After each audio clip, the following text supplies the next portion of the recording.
Here in the UK, we use a lot of electricity, but it might surprise you where some of it comes from. There is quite a lot of pushback from people who don't want huge windmills built close to their houses, and quite rightly so. They are noisy, ugly, they kill birds by the thousands, and not very effective on days with no wind. And when it's too windy, they have to turn them off so they don't rip themselves apart. Another lesser-known fact is that the so-called carbon footprint to make these huge machines is massive, and it's even bigger when they are decommissioned. They last on average about 20 years. They can't burn them because it's too toxic, so they have now resorted to burying them in landfills because it costs too much to break them down. That's not very green, is it? According to our favourite source of information, the UK's first grid tower was erected in 1928. Its purpose was to transport electricity to the outer reaches of the mainland, supplying its ever-growing population with the power it needed for expansion into the Industrial Revolution. Before the expansion of the national grid, businesses used local coal or gas-fired generators and all manner of contraptions to power their factories, so the emergence of electricity delivered to your doorstep, so to speak, was hugely popular. We have been led to believe that these high-tension power lines transport electricity from one place to another. This is true, but the thousands of miles of cable have another lesser-known purpose, and that purpose could change the way you think about power generation. And it also begs the question, why the hell are they keeping this information from us? The word air is derived from the Latin word air, or ether. The ether is the air that we breathe, but apart from keeping us all alive, it has another little-known property that you probably didn't realize. The ether is electric. Our whole existence depends on electricity, but that topic is for another video. The ether carries a charge. From the ground upwards, it increases by 100 volts for every meter in height. That is cumulative if grounded.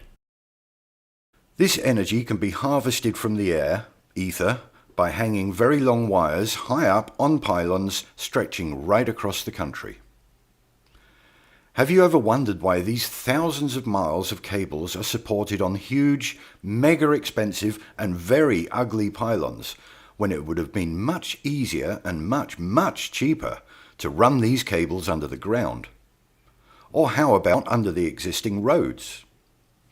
Nope. We apparently prefer seeing these massive monstrosities winding their way across the otherwise beautiful landscape. And I don't know about you guys, but I've never, in my 50 years of driving all over the country, ever seen a new line of pylons being erected. All services are now buried under the extensive network of roads.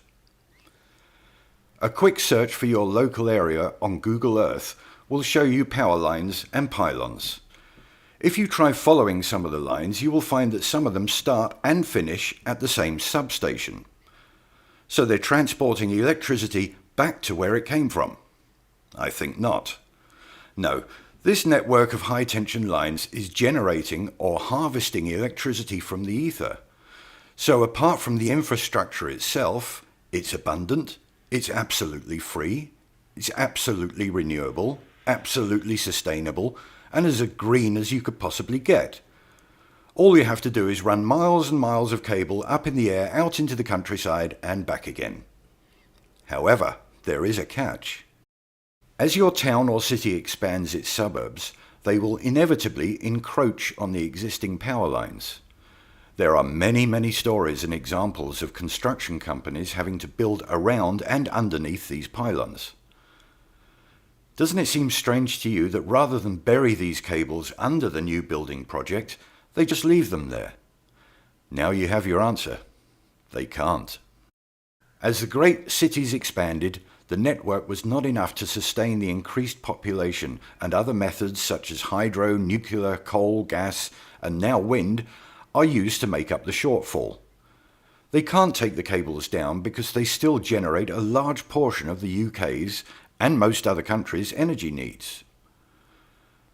So there you have it, ladies and gentlemen. I present to you the national grid, not only transporting power to the masses, but also generating it through the ether, and it's been doing it for a very, very long time. For free, but you're still paying for it. In the next video on this subject, we will discuss how long this practice has been going on, and also some of the fabulous ways our ancestors harvested this energy for their own houses. Spacebusters, the channel that makes you think for yourselves.